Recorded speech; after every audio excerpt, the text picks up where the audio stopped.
You were taught that 2 atomic bombs ended the Second World War.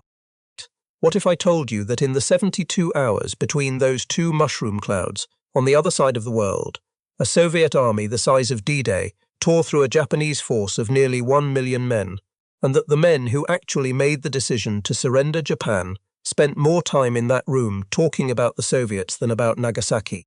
11 days. That is how long it took. 11 days to erase the pride of the Imperial Japanese Army from the map of Asia. 11 days to settle a debt 40 years old.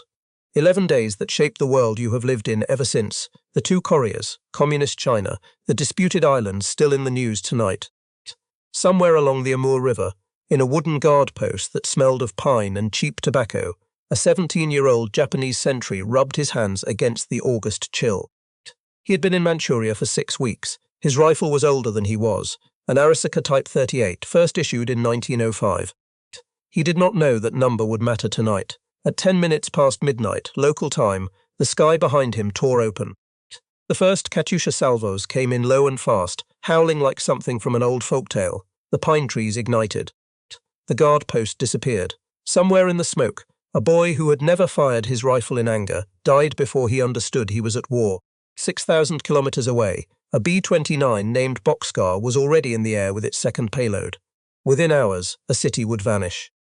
A mushroom cloud would climb into the morning sky. 2 hammer blows the same day. The same crisis, arriving from opposite directions. History remembered one of them. This is the story of the other. This is the war that did not make the front page in America. This is Operation August Storm. For 40 years, the wound had waited. It had outlived a czar, outlived a revolution, outlived an empire. It had passed from Nicholas II to Vladimir Lenin, from Lenin to Joseph Stalin, and every man who inherited it carried the same quiet promise. That someday, somewhere, the humiliation of 1905 would be answered. To understand what the Red Army unleashed in August of 1945, we have to go back to February of 1904. To a cold night at Port Arthur, when Japanese destroyers crept through the darkness and struck the Russian Pacific Fleet at anchor. There was no declaration of war, there was only fire on the water, and the beginning of the end for Russia in the east. What followed was catastrophe. At Mukden, in the spring of 1905, 340,000 Russian soldiers faced the Japanese in the largest land battle the world had ever seen. Both armies bled a third of their strength into the frozen Manchurian earth. The Russians broke, Mukden fell, then came Tsushima.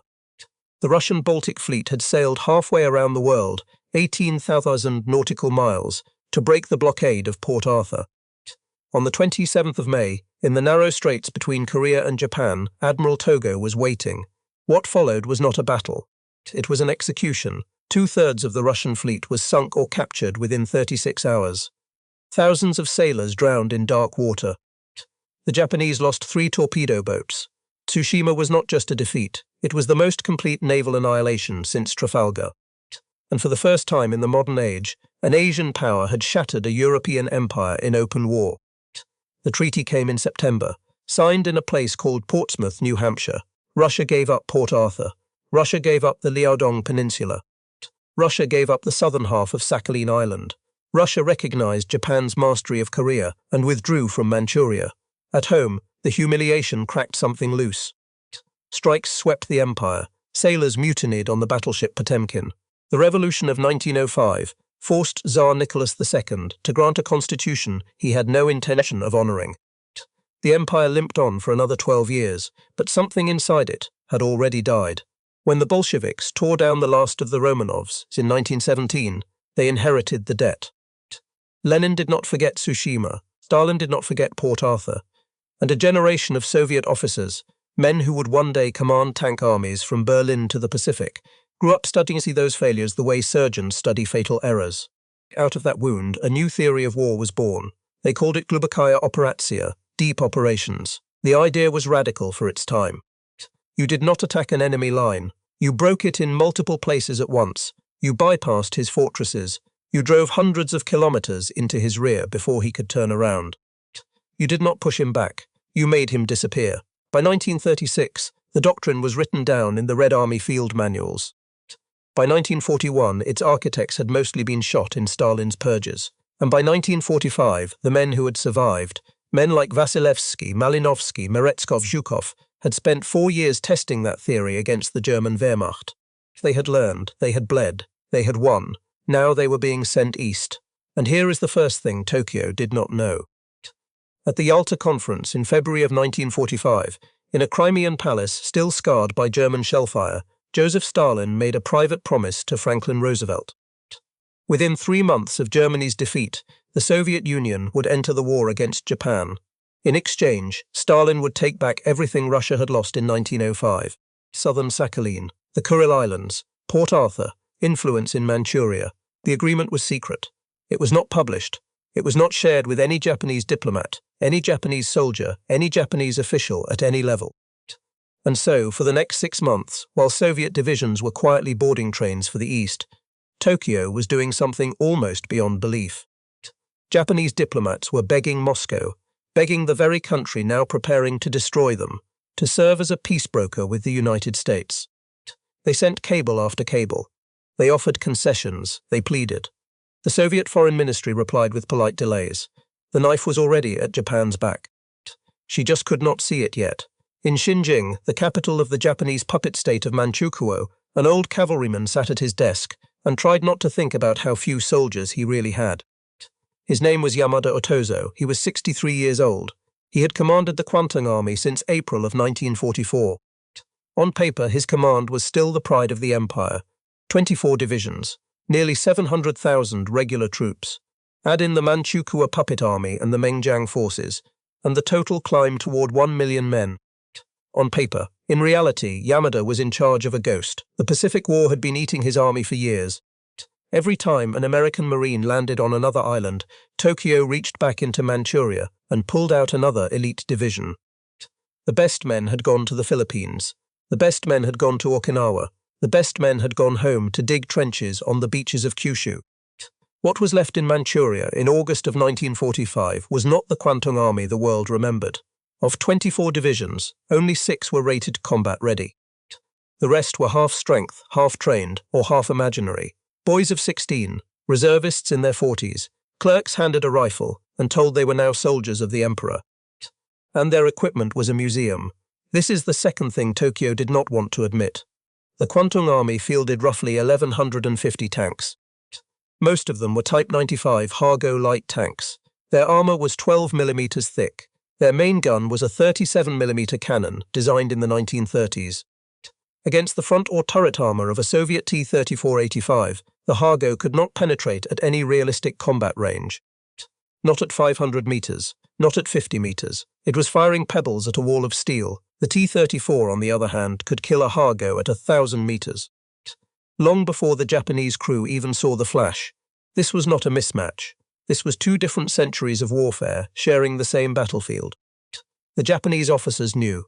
Some of them had been at Khalkhin Gol. In the summer of 1939, on a remote patch of grassland where the Mongolian border touched Manchuria, a Soviet general named Georgy Zhukov had done to the Japanese 23rd Division what he would later do to the Germans at Kursk. He encircled them. He crushed them with combined arms. He sent survivors home with a lesson written in blood. The lesson was ignored. Or rather, the lesson was heard and understood and filed away in a drawer that Japanese doctrine could not open. Because to fight the way Zhukov had fought, you needed tanks, you needed trucks, you needed fuel, you needed radios in every vehicle. You needed a professional officer corps trained in maneuver warfare. The Kwantung army had none of those things. So it prepared to fight the war it could fight, not the war that was coming. Static bunkers, linear defenses, a concrete belt along the border called the Manchurian Wall, much of it unfinished, much of it already crumbling. They knew they would lose. They just did not know how fast. Meanwhile, in the West, the largest military relocation in human history was already underway. From May through August of 1945, the Trans-Siberian Railway ran without pause. Day and night, freight cars rolled east across 9,000 kilometers of forest and steppe. 40 divisions, thousands of T-34s, thousands of guns, 500,000 tons of supplies, veterans of Stalingrad, veterans of Kursk, veterans of Berlin. Men who had killed Germans in the ruins of the Reichstag were now sleeping on flatbeds under Siberian stars. Japanese intelligence saw the movement. They underestimated the scale by half. And here is the third thing almost no one in Japan understood, the thing that made the whole campaign possible. The trucks were American. Under the Lend-Lease program, the United States had sent the Soviet Union hundreds of thousands of vehicles during the war. And in the summer of 1945, tens of thousands of Studebaker US-6 trucks, six-wheel drive, rugged, reliable, were quietly being redirected toward the Manchurian frontier. They would carry the fuel that let Soviet tanks cross the Gobi Desert. They would haul the ammunition that let Soviet artillery cross the greater Khingan Mountains. They would keep the entire Trans-Baikal front supplied across terrain the Japanese had declared impassable. The Soviet Union was about to launch its most audacious offensive of the war. And it would ride into battle on American wheels, paid for by American factories, driven by Russian veterans who had learned their trade under German fire. By the evening of August 8, 1945, the pieces were in place. 1.5 million Soviet soldiers waited along a front line stretching more than 4,000 kilometers, longer than the distance from New York to Los Angeles. 5,500 tanks, 5,300 aircraft. Marshal Alexander Vasilevsky, the quiet architect of it all, checked his watch in the command bunker outside Chita. In Xinjiang, General Yamada was going to bed. In Tokyo, ministers were still arguing about whether to trust the Soviets. In a wooden guard post along the Amur River, a 17-year-old sentry with a rifle from 1905 was watching the sky. He had less than 4 hours to live, and the debt of 40 years was about to be paid in a single, terrible week. At 10 minutes past midnight local time on the 9th of August, 1945, the war began on a front line 4,600 kilometers long. 3 Soviet fronts, 3 commanders, 3 simultaneous knives, driven into the body of Japanese Manchuria at the same instant. From the west, out of the Mongolian steppe, came the Trans-Baikal front under Marshal Rodion Malinovsky. 416,000 men, 1,500 tanks and self-propelled guns. Their objective was almost insane on paper. They were going to cross the Gobi Desert, and then they were going to cross the greater Khingan Mountains, and then they were going to appear behind the Kwantung army, before it knew it had been outflanked. From the east, out of the Soviet maritime province, came the First Far Eastern Front under Marshal Kirill Meretskov, 586,000 men, 1,550 tanks. Their objective was Harbin, their objective was Jilin, their objective was the coast, and beyond the coast, the rail lines that fed Japanese armies all the way down into Korea. And from the north, across the Amur River, came the Second Far Eastern Front under General Maxim Pourkayev, 337,000 men, 600 tanks. Their job was to keep the Japanese pinned, so the other 2 fronts could do the killing. The top of all of it stood Marshal Alexander Vasilevsky. He did not shout. He did not give speeches. He did not pose for photographs. He worked from a small command post outside Chita, in a Siberian dawn that smelled of pine sap and radio tubes, and he moved 3 armies across a battlefield the size of Western Europe, as if he were rearranging pieces on a chessboard. The Germans had taken 4 years to teach the Red Army how to fight modern war. The tuition had been paid in 27 million Soviet lives. Now the graduates were going east. Meanwhile, 6,000 kilometers away, in Nagasaki, a second atomic bomb was falling that same morning. 2 catastrophes, 1 day. But we need to talk about which one Tokyo was actually watching. In the Imperial Palace bunker, the Supreme Council for the direction of the war was already in session when the news from Manchuria arrived. Foreign Minister Togo Shigenori read the cable and understood, in a single sentence, that Japan's entire diplomatic strategy had just been extinguished. For 6 months, Japan had been begging Moscow to broker peace with the Americans. That plan was now dead, not damaged. Not weakened, dead. The post-war historian Tsuyoshi Hasegawa combed through the minutes of that meeting decades later, and what he found was a shock to the American story of how the war ended. The men in that bunker spent more time talking about the Soviet invasion than about Nagasaki. Because Nagasaki, terrible as it was another burning city in a country full of burning cities. Tokyo had already been burned. Osaka had already been burned. Kobe had already been burned. In one night in March, more than 100,000 civilians had died in Tokyo's firebombing. Japan had endured it. But the Soviet Union tearing through Manchuria at 70 kilometers a day? That was something Japan could not endure. That was the Northern Gate ripping off its hinges. That was Hokkaido within reach of Soviet troop transports. That was the emperor himself no longer safe. Some historians still argue the bombs were decisive. Richard Frank makes the case powerfully. Others, following Hasegawa, argue it was the Soviets. The truth is likely both, arriving within 36 hours of each other, breaking a deadlock that neither could have broken alone. But here is what is beyond argument. On the 9th of August, in the room where surrender was decided, the men in charge of Japan were not looking south at the mushroom cloud. They were looking north, and what they saw was Malinovsky's tanks in the mountains. The greater Khingan range runs like a spine down western Manchuria. It is a place of sharp ridges and dry valleys, of thin air and thinner roads. Japanese planners had studied it for years. Their conclusion was simple. No mechanized army could cross it. Not in weeks, not in months. It was a wall of stone, and it protected Manchuria the way the Alps had once protected Italy. Malinovsky crossed it in 5 days. The 6th Guards Tank Army led the way. Its commander was Colonel General Andrei Kravchenko. He was 46 years old. He had fought at Kursk. He had commanded armor at the crossing of the Dnieper. He knew in his bones how to keep tanks moving when everything said they should stop. Picture what he asked his men to do. Picture a T-34, 32 tons of steel, climbing a mountain slope in 40-degree August heat, the engine screaming, the driver riding the clutch, engineers dynamiting boulders ahead of the column, infantry riding on the hull with their canteens already dry. Picture doing that for 150 kilometers in a single day. Picture doing it for 5 days straight. They did it because the American trucks kept the fuel coming. They did it because Vasilevsky had planned every water stop, every field kitchen, every ammunition dump. They did it because the men in those tanks had already crossed the Vistula and the Oder, and no mountain in China was going to stop them now. When the first Soviet armored columns broke out of the Khingan passes on the 14th of August, the Japanese officers who saw them coming assumed at first they were friendly reinforcements. Because it was not possible. The mountains were impassable. Everyone knew that. By the time they realized what they were looking at, the war in western Manchuria was already over. And now we come to the twist that Tokyo never told General Yamada Otozo. Deep inside the Imperial General Staff, in files stamped for the innermost circles of Japanese planning, was a document called Ketsugo, Operation Decisive. It was the plan for the final defense of the Japanese home islands. The plan assumed the Americans would land on Kyushu in November. The plan assumed millions would die. The plan called every last soldier home for the last stand. And the plan, quietly and systematically, prioritized the homeland over Manchuria.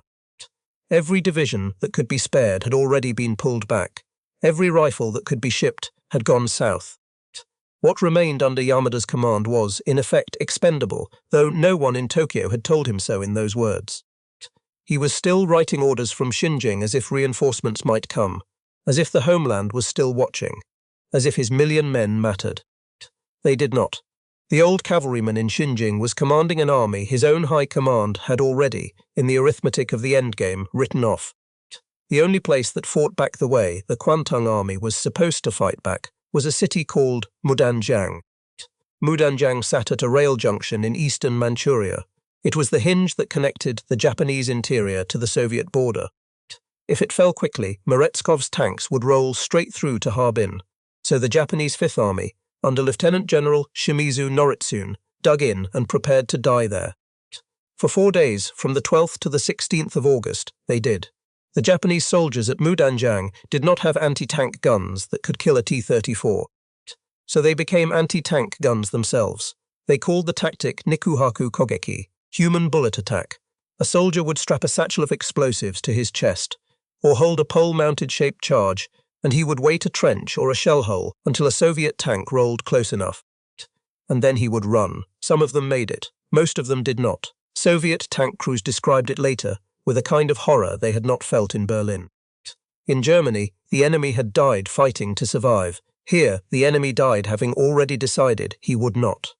The 65th Rifle Corps and the 1st Red Banner Army pushed forward across ground, littered with the bodies of teenagers who had blown themselves up trying to stop tanks. Soviet losses at Mudanjiang were the worst of the whole campaign.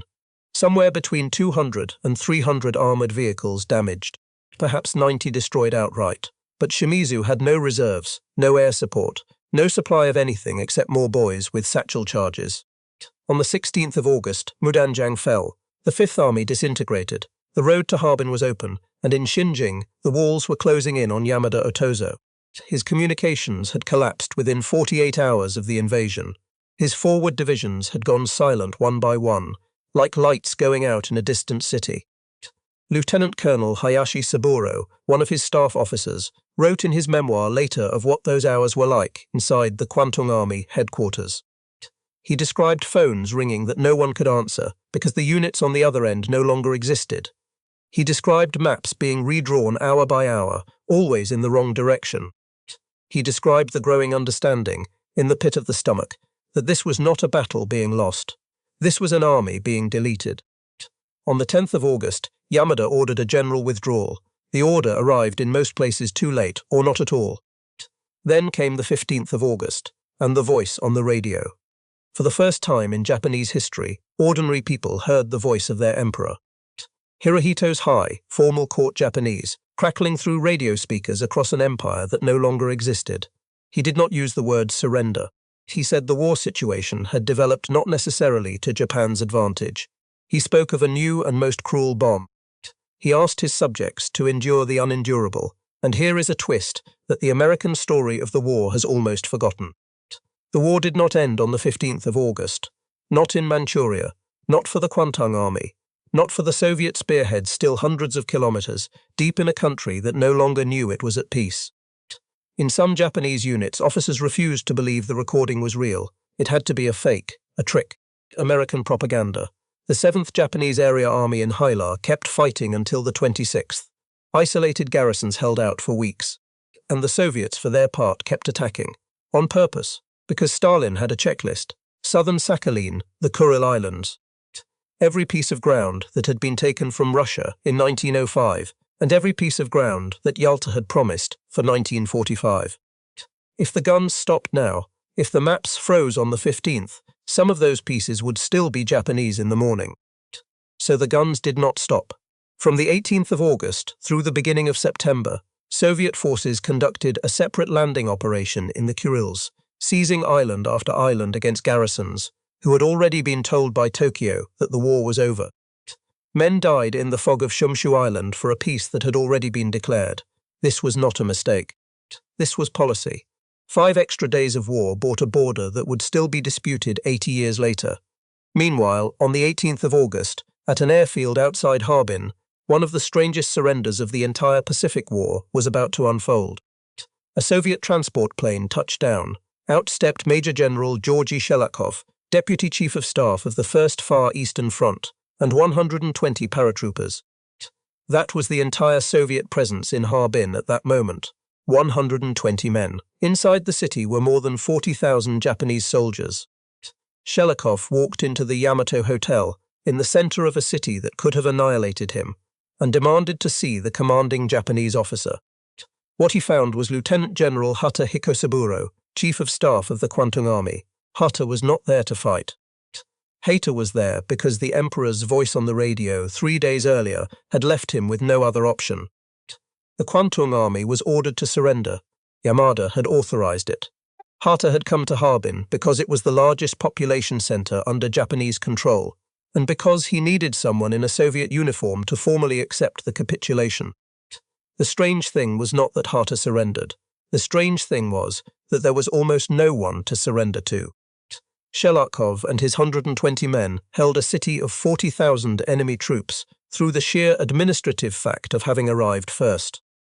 The next day, the 19th of August, at another airfield outside another Manchurian city, the empire ate its own tail. At Mukden, a small Soviet airborne detachment came down from the sky and found a plane on the runway. Boarding that plane was a small, bespectacled man in his late 30s. His name was Puyi. He had been the last emperor of China. He had been the puppet emperor of Manchukuo. And he had been trying, with the last hours of the Kwantung Army's protection, to escape to Japan. He never made it home. The Soviets took him alive. What would happen to him next? The camp in Siberia, the decade of re-education in China, the final chapter of the last emperor of a 2,000-year dynasty. We will return to before this story is done. For now, understand only this. The empire that had crowned him was ending on the same runway where his escape had just failed.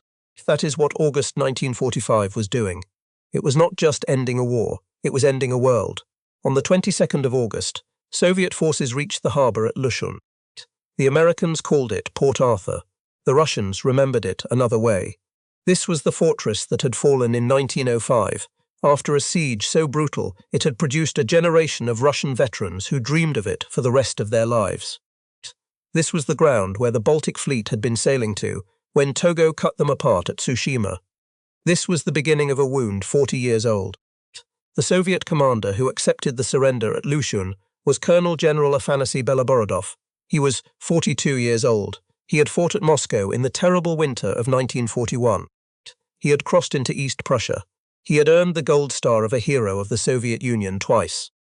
His men raised a red flag over Port Arthur. The photograph exists. You can find it if you look. In the frame, Soviet infantrymen stand at attention on a stone wall, and the wind lifts a piece of red cloth against a sky the colour of gunmetal. Somewhere below them, in the ground, are the bones of Russian sailors from 1905.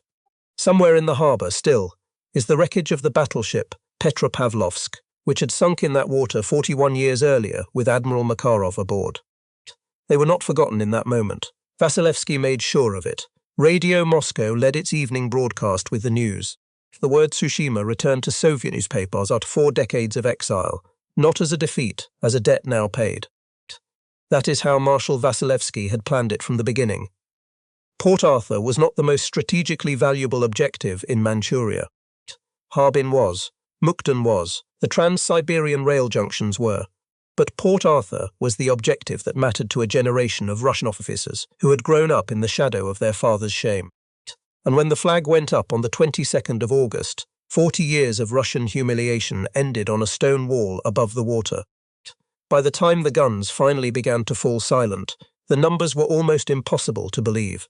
Soviet casualties across the entire 11-day campaign totaled roughly 30,500 men, of whom about 8,000 were killed. Japanese losses were something else entirely. Roughly 83,000 dead on the battlefield. Roughly 640,000 taken prisoner. A kill ratio of 10-1. In some sectors, closer to 30-1. Soviet tanks had advanced up to 800 kilometers. In some columns, they had averaged 70 kilometers a day, day after day, for 11 straight days. Faster than the German blitzkrieg through France in 1940. Faster than the American breakout from Normandy in 1944, faster than any campaign of the Second World War. The Kwantung Army, the terror of Asia, the pride of Japanese militarism, the force that had ruled Manchuria with an iron hand for 14 years, no longer existed. But the story was not over.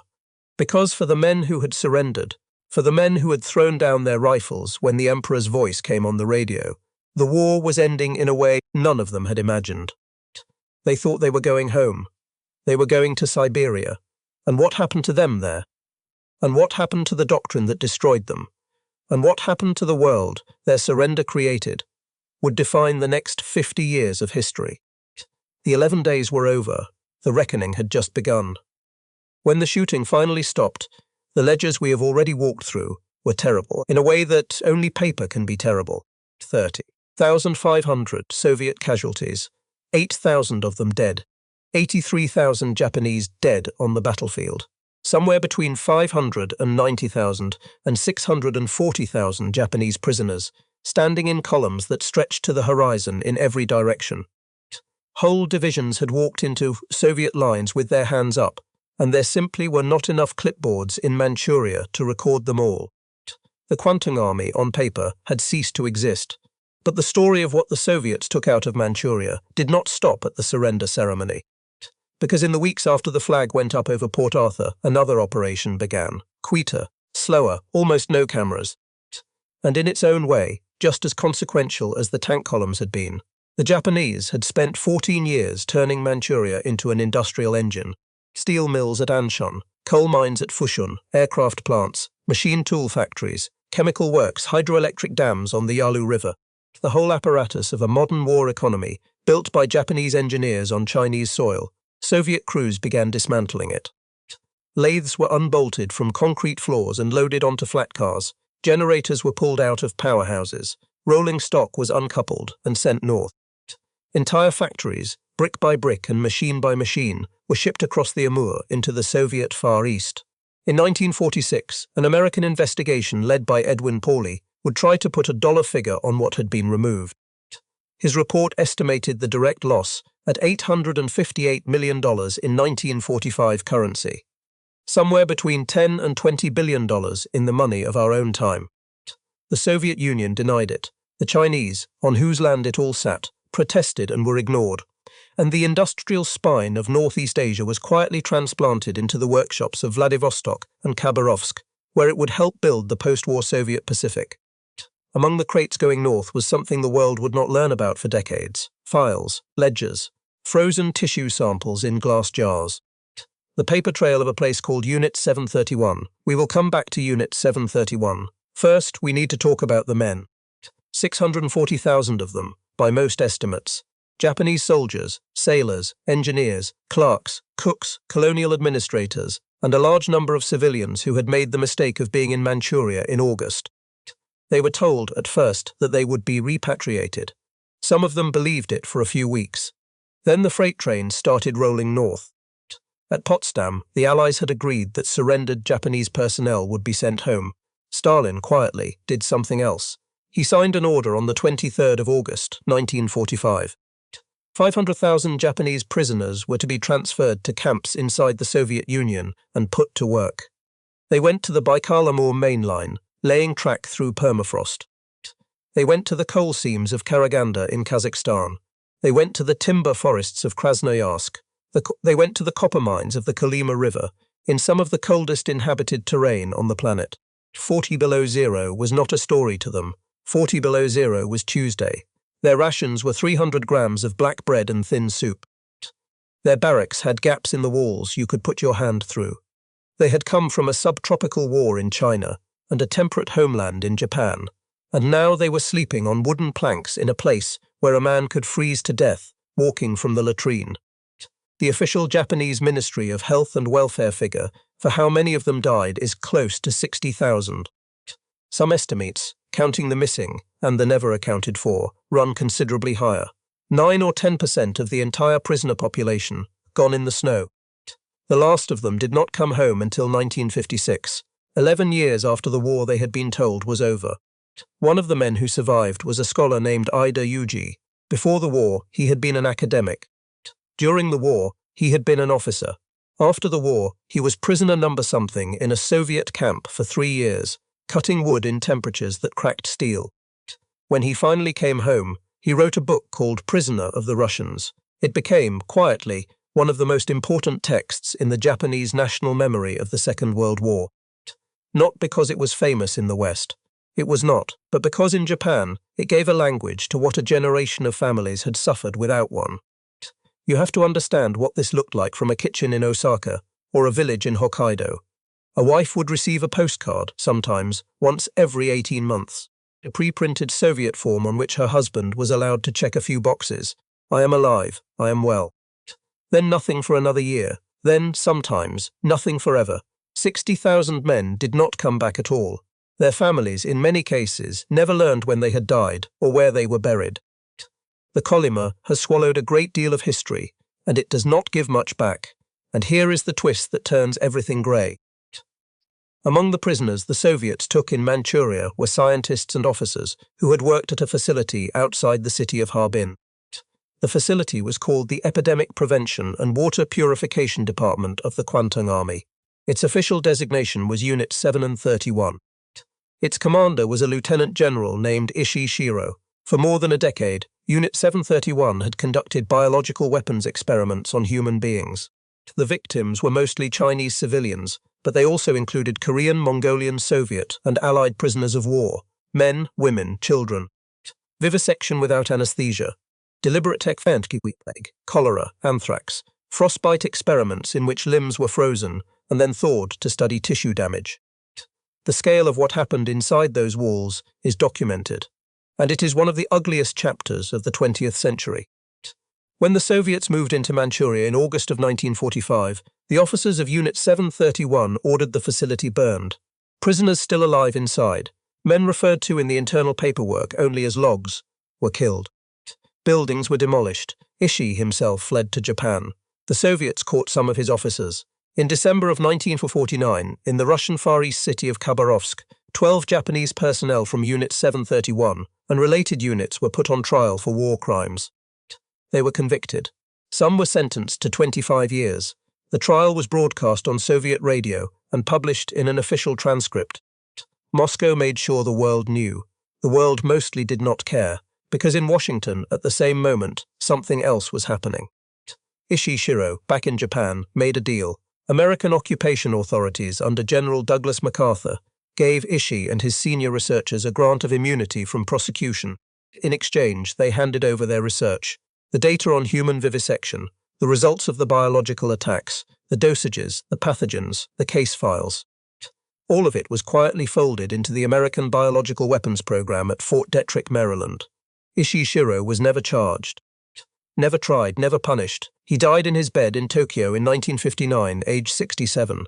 Both superpowers had a use for what the Japanese had done. The Soviets used the Khabarovsk trials for propaganda against American duplicity. The Americans used the research for their own weapons stockpiles. And the victims, thousands of them, buried in unmarked ground outside Harbin, got neither justice nor a monument. They got a Cold War. There is no clean side to this story. There never was. And there is one more thing that 11 days in Manchuria set in motion, a thing so large that it is still moving today. Japan and Russia have never signed a peace treaty ending the Second World War. Read that sentence again. It is not a metaphor. It is not poetic license. It is a matter of international law. When the Soviets seized the southern half of Sakhalin and the 4 southernmost islands of the Kuril chain in August and early September of 1945, they took territory that Japan still considers legally Japanese. Every Japanese government since 1945 has demanded the return of those islands. Every Russian government since 1991 has refused. Negotiations have opened. Negotiations have closed. Prime ministers have flown to Moscow. Presidents have flown to Tokyo. A joint declaration was signed in 1956. A peace treaty was not. As of this year, 2026, more than 80 years after 2 atomic bombs and 1 Soviet offensive brought the Pacific War to a close, the war that started in Manchuria on the 9th of August, 1945, has, in the strictest technical sense, never ended. The soldiers went home. The soldiers who came home went home. The empires collapsed and were replaced. The Soviet Union itself dissolved. And still, on paper, in the archives of international law, the guns of August have never been formally lowered. You could stand today on a beach on Iturup Island. The Russians call it that. The Japanese call it Etorofu. And you would be standing on ground where the last war of the 20th century has, in one small legal sense, not yet officially finished. That is what those 11 days did. Now let us go back to the people, because the people are what history forgets first.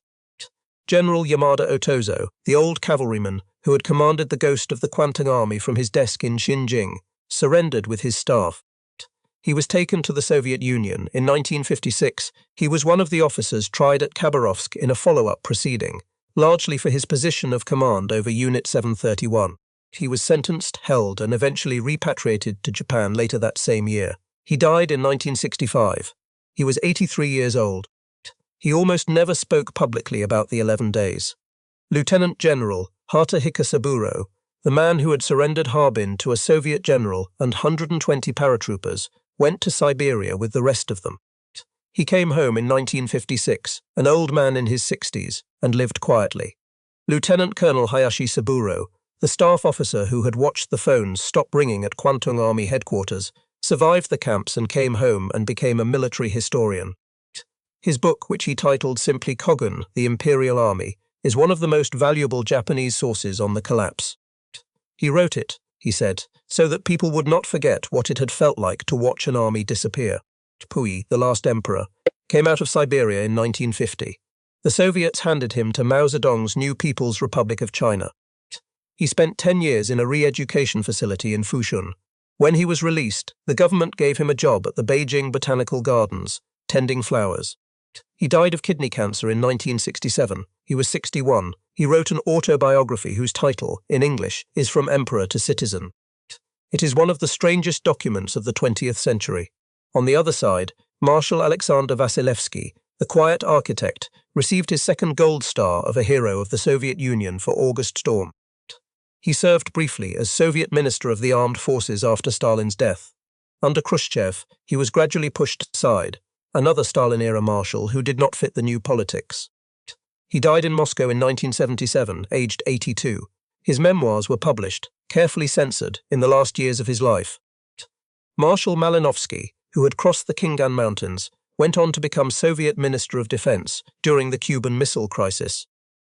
Marshal Meretskov, who had driven on Harbin, retired quietly.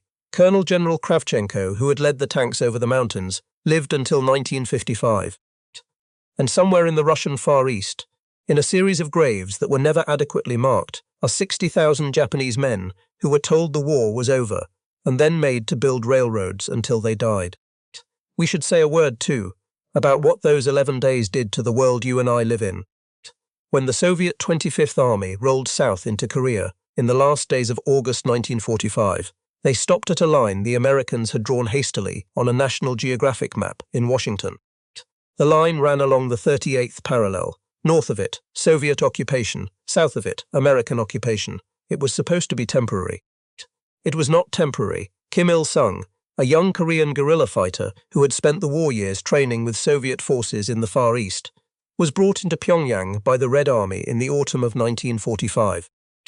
The state he founded is still there. His grandson runs it today. Every American administration since Harry Truman has had to deal with the consequences of a border drawn in the panic of August 1945. In China, the Soviets handed captured Japanese weapons, hundreds of thousands of rifles, thousands of machine guns, artillery pieces, ammunition stockpiles, over to Mao Zedong's Chinese Communist forces. Chiang Kai-shek's nationalists, exhausted from 8 years of fighting Japan, could not compete with a suddenly rearmed communist army. In 1949, Mao took Beijing. The People's Republic of China was born, in part, from equipment captured in Manchuria. The Cold War in Asia did not begin in 1950 with Korea. It began in August of 1945, in the 11 days when Soviet armor rewrote the map, and the doctrine that made it all possible did not die with the Soviet Union. The United States Army studied August Storm for decades. Its planners at Fort Leavenworth pulled apart Vasilevsky's operational scheme the way engineers pull apart a rival's machine. The concepts that came out of that study, deep attack, simultaneous multi-axis assault, operational tempo, were folded into what the Army came to call air-land battle in the 1980s. Air-land battle became the doctrine that shaped how the American military fought in the Gulf War of 1991 and how it thought about warfare into the 21st century. The Japanese in Manchuria died in the summer of 1945. But the way they were destroyed became a textbook that trained your grandchildren's soldiers. That is the strange, uncomfortable truth of it.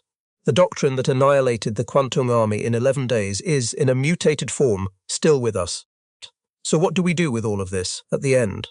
Every schoolchild in America learns that 2 atomic bombs ended the Second World War.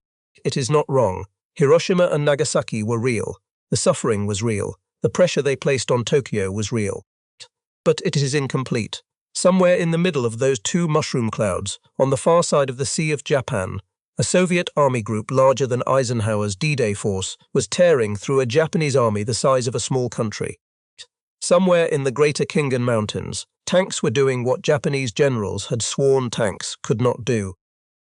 Somewhere in a bunker in Tokyo, the men who actually made the decision to surrender were reading cables from Manchuria and understanding, in a way the American story of the war has rarely captured, that there was no more time. The bombs mattered. Historians will argue about the bombs for as long as there are historians. But the Kwantung army mattered too. The 11 days mattered. The Soviet veterans who crossed the Amur and the mountains and the Gobi mattered. The Japanese teenagers, with rifles from 1905 mattered. The 600,000 men who walked north into the snow mattered. They mattered because history is not a single story with a single ending.